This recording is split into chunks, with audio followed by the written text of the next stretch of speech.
Hi, welcome to this next session of meditation. Good to see you again. Let me share my screen.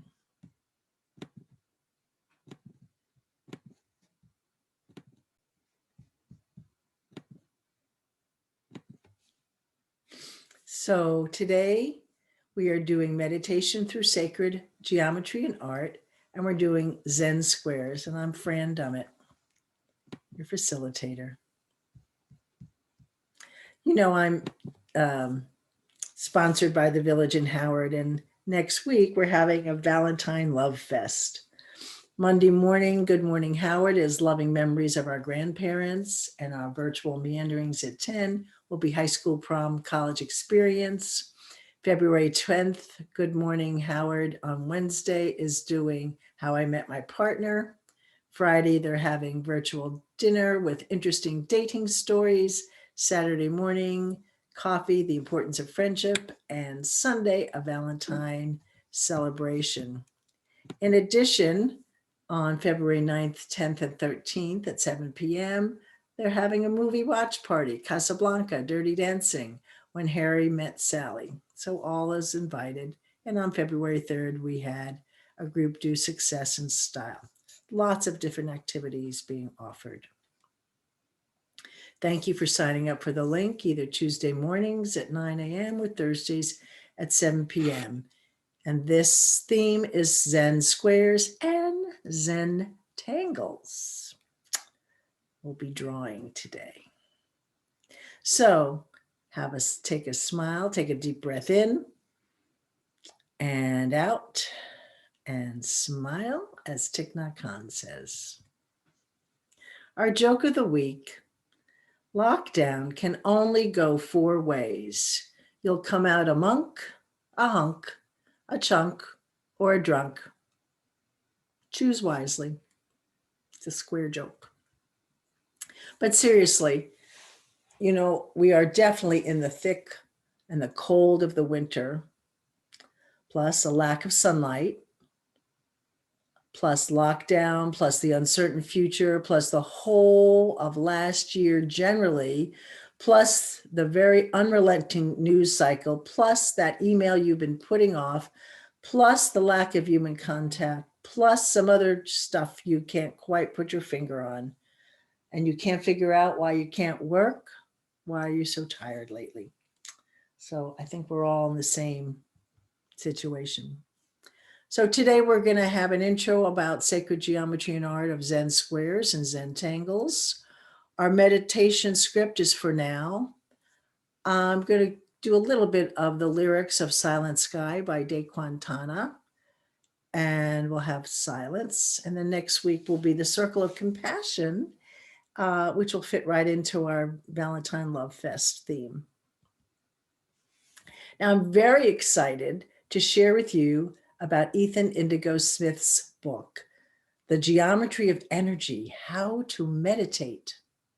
This is amazing. Remember when we started with the point in the beginning? That signified concentration or love of self, and we did a lot of meditations inward. Then remember, 2 points make a line in geometry, and that means and symbolizes connection, or he says the love of others. Now we've been exploring triangles and squares, and we'll be doing circles. That's called a plane, something that can be on a flat surface like a piece of paper. And Ethan Smith says, hey, that's circulation, or the love for the happiness of others. And then if you got into things like a pyramid or a ball or a cylinder, that's a solid. And that signifies unity, or the love for all things in entirety. So he describes and how to meditate with these geometrical concepts.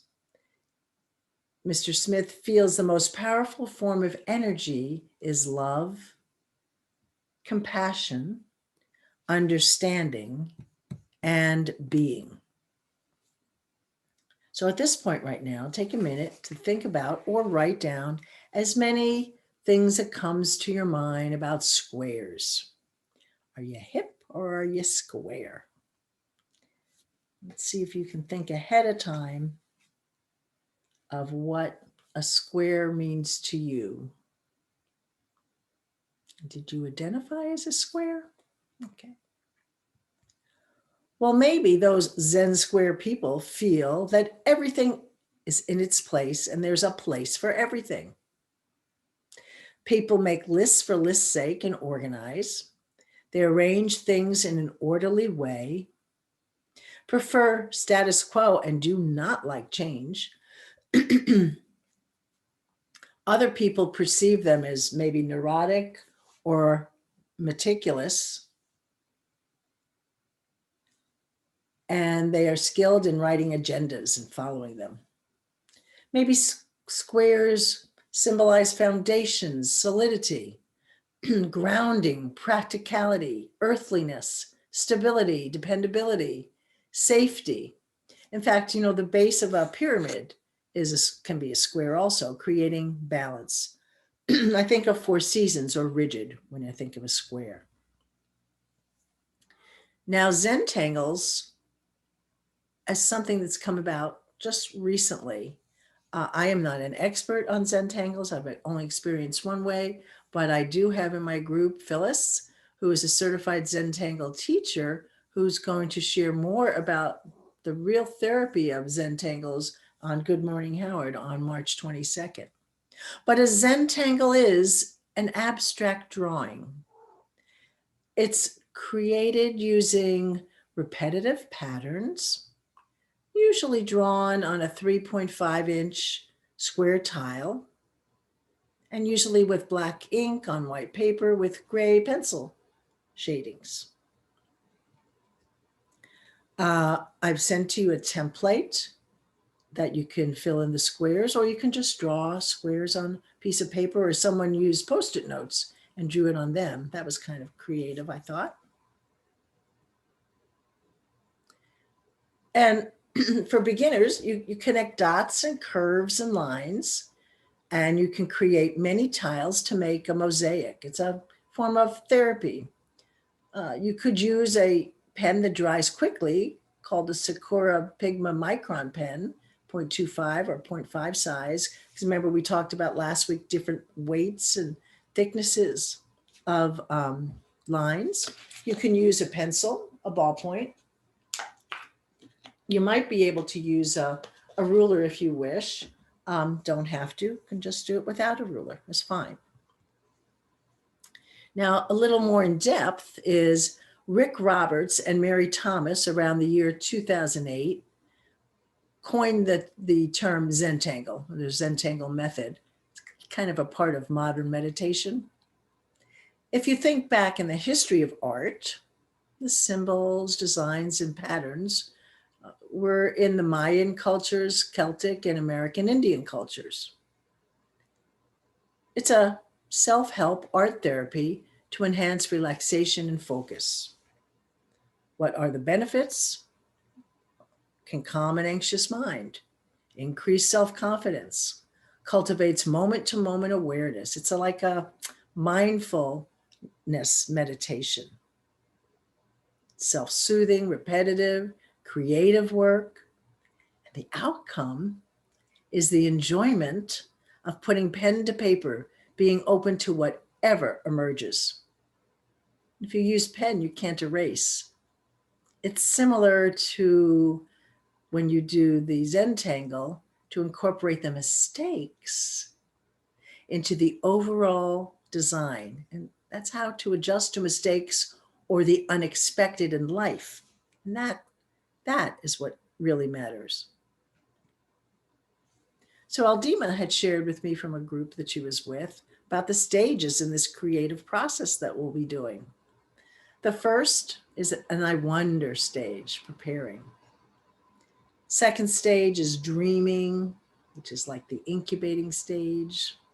The third is the aha, or the illuminating stage.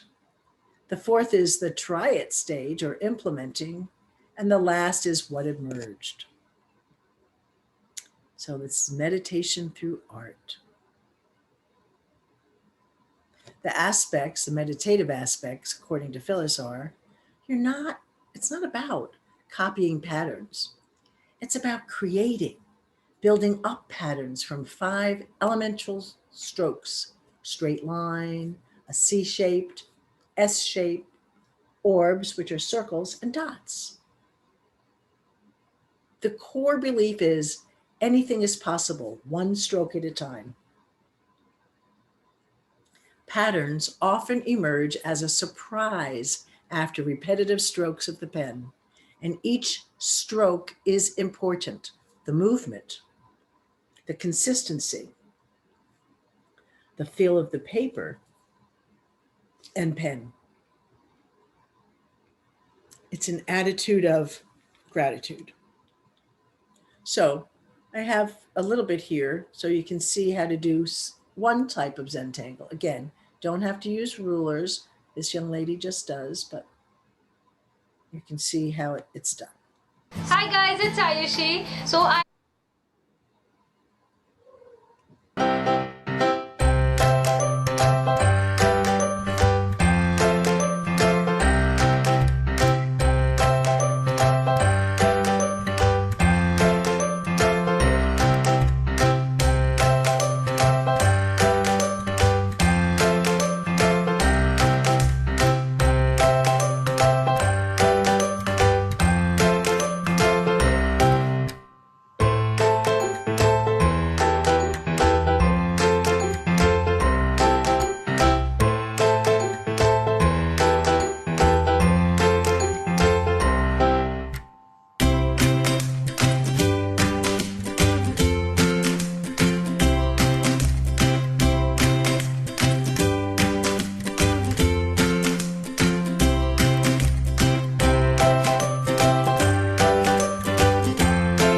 Hi guys.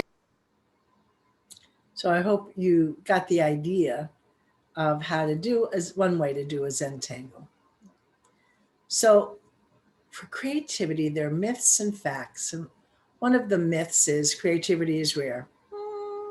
And people think, oh, I can't draw. I'm not creative. I don't even have an imagination. I'm too logical to be creative and I'm not talented. But in essence, really, creativity is a set of skills that can be practiced. And I truly feel that each time I did a Zentangle, it improved. I just felt much more comfortable with it. I was flexible. I didn't have to do this very rigid thing that I was doing in the beginning. It's fluid. You see patterns and make connections, and you're creating creativity, and you're creating a community, I should say there.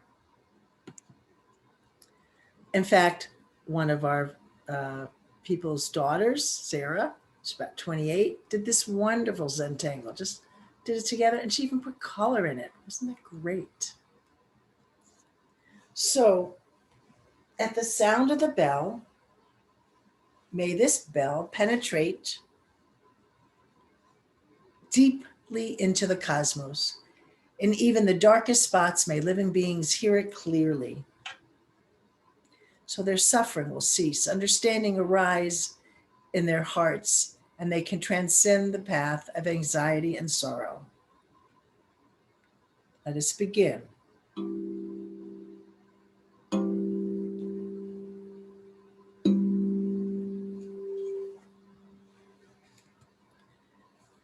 Settle your body into a comfortable position. Breathing in and out. Releasing the shoulders and taking them away from your ears. Unclench your jaw. Drop your tongue from the roof of your mouth.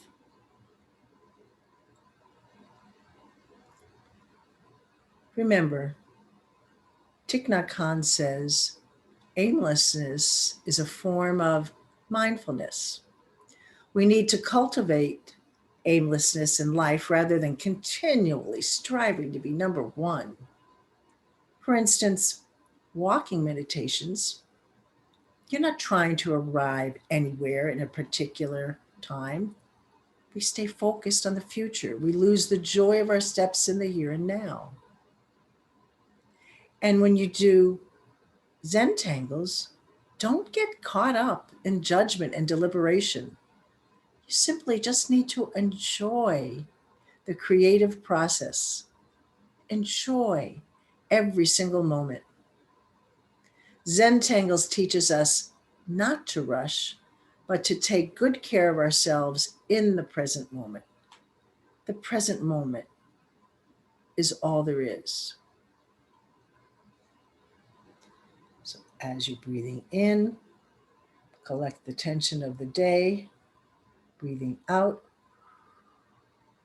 releasing that tension. In and out. Do a check of your body from head to toe. Maybe rolling your neck back and forward, side to side. Have your shoulders up and down. You do some shoulder rolls back and forward. Relax that chest and hips, releasing your thighs, calves, and feet, and maybe wiggling your toes.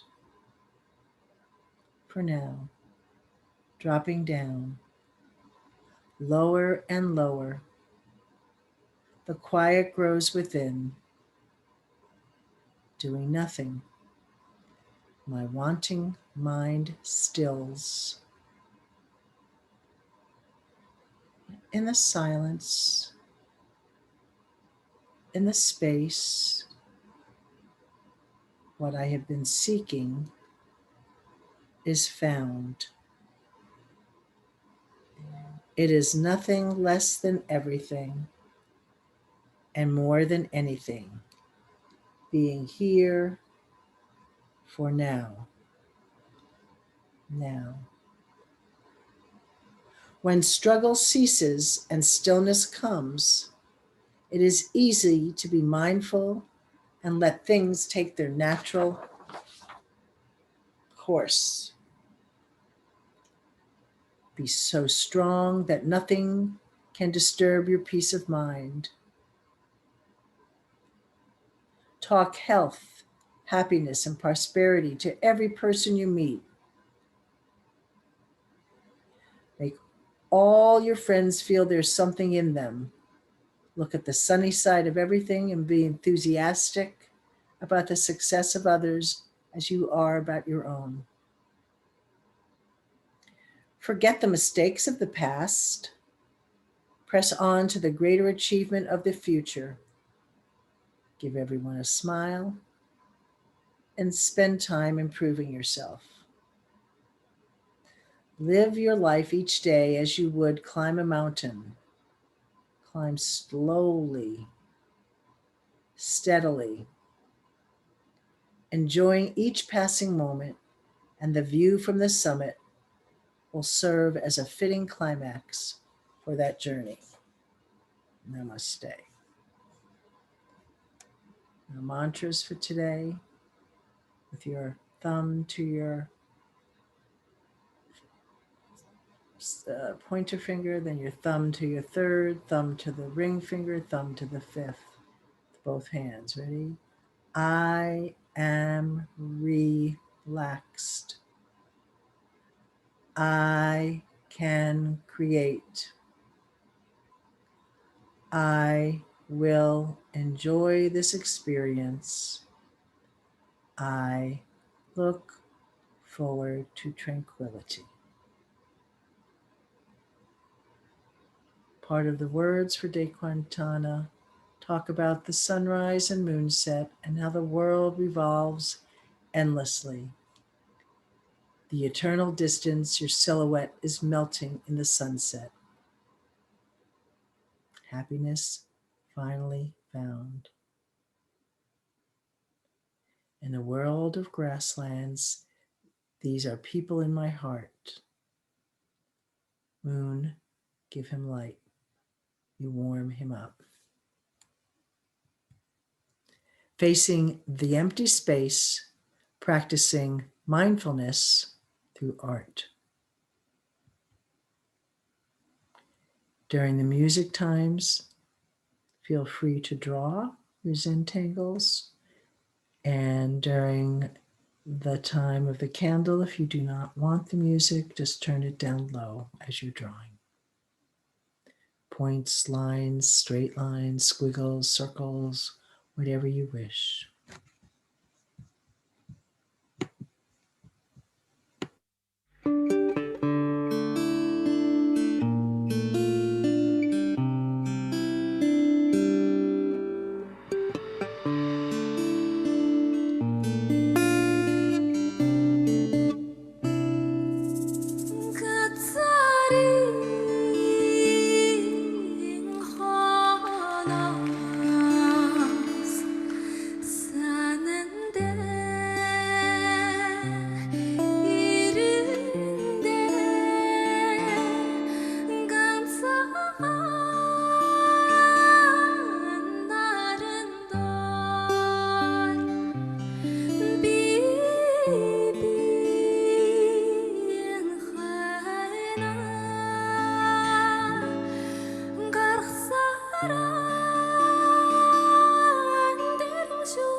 The key to being happy is knowing you have the power to choose what to accept and what to let go. Dodinsky. For there's always light if only we're brave enough to see it, if we are only brave enough to be it.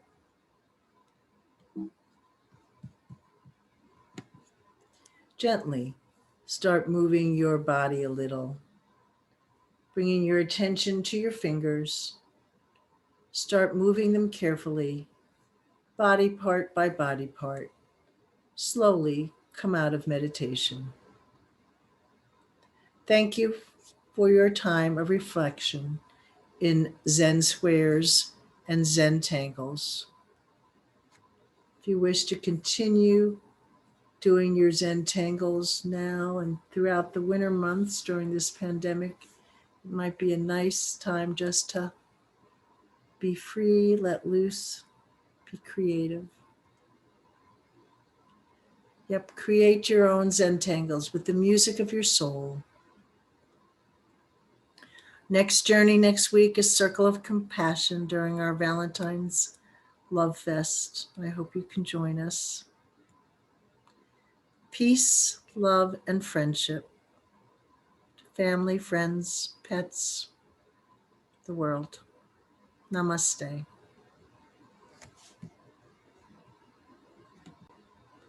Thank you. It was great seeing you. Again, hope to see you next week.